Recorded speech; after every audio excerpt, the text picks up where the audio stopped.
सब लोग आजकल कहते हैं, पहले इतना नहीं कहते थे, आजकल कहते हैं, वो कहते हैं ये जनसंख्या क्या क्या करेंगे, बढ़ती जा रही बढ़ती जा रही है, तो जनसंख्या नीति तो होनी चाहिए। अपने यहां विचार हुआ है, एक परिवार में 2.1 ऐसा कहा है ना, 2 बालक रहे, ऐसा विद्वानों ने मिलकर निश्चित किया, सरकार ने उसको स्वीकार किया, ये सब हुआ है। लेकिन हमको लगता है कि एक बार फिर विचार कर लेना चाहिए, क्योंकि 2 बातें, सारी बातों का विचार करना। अभी हमारे देश में, हमारा युवाओं का देश है, 56-57% युवा है। 30 साल के बाद ये सब बूढ़े बनेंगे, उनको खिलाने के लिए भी हाथ लगेंगे। कितने हाथ लगेंगे, कितने लोगों को खिला सकेंगे, और उस समय जितने लोगों को खिलाना है उसके लिए काम करने वाले कितने लगेंगे, दोनों बातों का विचार करना पड़ेगा। इतना हम बढ़ेंगे तो पर्यावरण कितना झेल सकता है, हमारी माताएं उस दृष्टि से कितनी सक्षम है, उनको खुद के पैरों पर खड़ा रखने का सामर्थ्य, उनका सशक्तिकरण कितना हुआ है, वो कितनी प्रबुद्ध है, हम उनको कैसा ऐसा बना सकते। एक 50 साल आगे तक का विचार करके एक नीति बनानी चाहिए, और उस नीति को सब पर समान रूप से लागू करना चाहिए। क्योंकि जैसे जनसंख्या एक समस्या बन सकती है, वैसे जनसंख्या का असंतुलन भी समस्या बनती है, बन रही है देश में, दुनिया में हम देख रहे हैं, सब लोग बोल रहे हैं। इसमें किसी के प्रति बुरा भाव नहीं रहता है। अरे इसलिए हमने एक 2015 में ही प्रस्ताव पास किया इसके बारे में। उस प्रस्ताव को मैं पढ़ के बताता हूं। जनसंख्या वृद्धि दर में असंतुलन की चुनौती।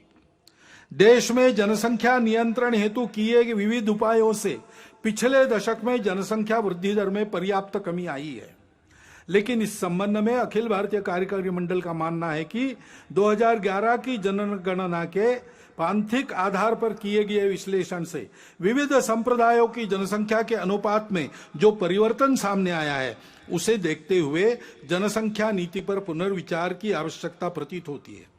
विविध संप्रदायों के प्रति जनसंख्या वृद्धि दर में भारी अंतर, अनवरत विदेशी घुसपैठ व मतांतरण के कारण देश की समग्र जनसंख्या, विशेषकर सीमावर्ती क्षेत्रों की जनसंख्या के अनुपात में बढ़ रहा असंतुलन देश की एकता, अखंडता, सांस्कृतिक पहचान के लिए गंभीर संकट का कारण बन सकता है। विश्व में भारत उन अग्रणी देशों में था जिसने 1952 से ही जनसंख्या नियंत्रण के उपायों की घोषणा की थी, परंतु सन 2000 में जाकर ही वह एक समग्र जनसंख्या नीति का निर्माण और जनसंख्या आयोग का गठन कर सका। इस नीति का उद्देश्य सकल प्रजनन दर की आदर्श स्थिति को 2045 तक प्राप्त कर स्थिर व स्वस्थ जनसंख्या के लक्ष्य को प्राप्त करना था। ऐसी अपेक्षा थी कि अपने राष्ट्रीय संसाधनों और भविष्य की आवश्यकताओं को ध्यान में रखते हुए प्रजनन दर का यह लक्ष्य समाज के सभी वर्गों पर समान रूप से लागू होगा। परंतु 2005-6 का राष्ट्रीय प्रजनन एवं सार्थ सर्वेक्षण सन 2011 की गणना के 0 से 6 आयु वर्ग, 0 से 6 आयु वर्ग के पांथिक आधार पर प्राप्त आंकड़ों से असमान सकल प्रजनन दर एवं बाल जनसंख्या अनुपात का संकेत मिलता है। यह हमारा प्रस्ताव है, तो इसलिए सुझाव हमारे ऐसे और भी लिखा है, पूरा नहीं पढ़ता हूं, लिखित भाषण में उपलब्ध है। देश में उपलब्ध संसाधनों, भविष्य की आवश्यकताओं एवं जनसांख्यिकीय असंतुलन की समस्या को ध्यान में रखते हुए देश की जनसंख्या नीति का पुनर्निर्धारण कर उसे सब पर समान रूप से लागू किया जाए। सीमा पार से हो गई अवैध घुसपैठ पर पूर्ण रूप से अंकुश लगाया जाए। राष्ट्रीय नागरिक पत्रिका का निर्माण कर इन घुसपैठियों को नागरिकता के अधिकारों से तथा भूमिकरित के अधिकार से वंचित किया जाए। जो अनधिकृत प्रवेशकारी लोग हैं, वो हमारे देश में बसने वाले, सदियों से बसने वाले, पीढ़ी दर पीढ़ी बसने वाले नागरिक बने हुए, किसी के प्रति ये बात नहीं है। और देशवासियों का ये आह्वान है कि जनसंख्या में असंतुलन उत्पन्न कर रहे सभी कारणों की पहचान करते हुए जन जागरण द्वारा देश को जनसांख्यिकीय असंतुलन से बचाने की सभी विधि सम्मत प्रयास करे। कैरो में एक परिषद हुई थी राष्ट्रों की, उसमें सबके साथ अपने देश का जो अधिकृत संकल्प है, डॉक्टर मनमोहन सिंह उस समय प्रधानमंत्री थे, उस संकल्प के बाहर इसमें कुछ भी नहीं है, सब उसके मर्यादा के अंदर है। क्योंकि कुछ ऐसी परिस्थितियां आती है, अभी जैसे एक अचानक आ गया, वायव्य सीमा के पार तालिबान खड़ा हो गया। अब तालिबान का पूर्व चरित्र क्या है हम सब जानते हैं, और उसकी जो बातें हो रही है वो दो प्रकार की हो रही है। कभी कहता है कि अच्छे रहेंगे, कभी कहता है कि नहीं हम वही है पहले से। तो इसका एक स्पष्ट संकेत है कि हमसे सावधान रहना चाहिए। और तो और उस समय उसका समर्थन करने वाले जब खड़ा हुआ तब रशिया भी था, तुर्कस्तान भी था, चीन और पाकिस्तान तो आज भी है। अब तालिबान बदला भी होगा, पाकिस्तान बदला है क्या? ऐसा तो बिल्कुल नहीं है।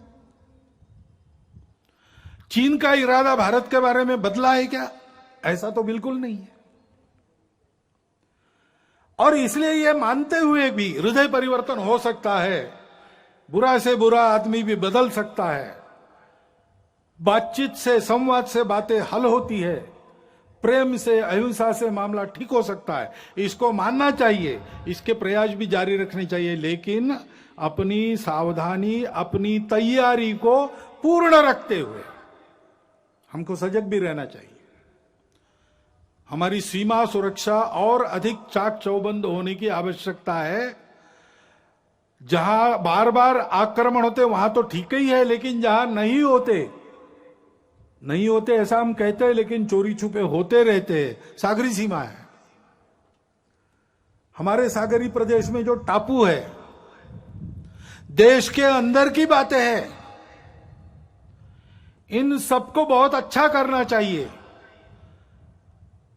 इंटरनेट के उपयोग के कारण अब साइबर सिक्योरिटी का भी प्रश्न खड़ा हो गया है, उसके मामले में हमको बहुत आगे जाना पड़ेगा, हम जाएंगे। और ऐसी बातों का परिणाम अंदर उपद्रवी लोगों के मनोबल पर न हो, हुआ तो भी वो कुछ न कर सके, ऐसा हमको ठीक रखना पड़ेगा। अभी अभी जम्मू कश्मीर में होकर आया, वहां सामान्य जनता को 370 हटने के अच्छे लाभ मिल रहे हैं, उसको तो मानते हैं, लेकिन और आगे बढ़ते हुए उनका देश के साथ सात्मीकरण हो, इसके प्रयास बढ़ाने की आवश्यकता है। मन से एक होना चाहिए। भारत से किसी भी भारतीय के रिश्ता लेन देन का नहीं है। हम भारत माता के पुत्र हैं, हम भारत के अंग हैं। कश्मीर की जनता को उसके मन में उस भावना को हमको विकसित करना पड़ेगा। इस दृष्टि से शासन के समाज के दोनों के प्रयास चल रहे हैं और बढ़ने चाहिए, उसमें गति आनी चाहिए। ये अगर हम करते हैं तो फिर आतंकवादियों की गतिविधियों का भी बंदोबस्त करना पड़ेगा। अभी 370 हटने के बाद उनके प्रति जो डर था वो भाग गया। अब वो डर से ही काम लेते थे, तो उस डर को वापस लाना उनके लिए आवश्यक है। इसलिए चुन चुन कर जैसे पहले करते थे, मनोबल गिराने के लिए टारगेटेड वायलेंस, लक्षित हिंसा वो कर रहे हैं। उद्देश्य कई है उनका कि अपने डर को फिर से स्थापित करना, और समाज वहां संघर्ष कर रहा है। वो कह रहा है कि एक बार डरे डरे अब नहीं डरेंगे, आप डर को वापस नहीं ला सकते। लेकिन शासन को भी बड़ी चुस्ती से इसका बंदोबस्त करना पड़ेगा, तब इस संघर्ष को हम ले लेंगे, जीत लेंगे।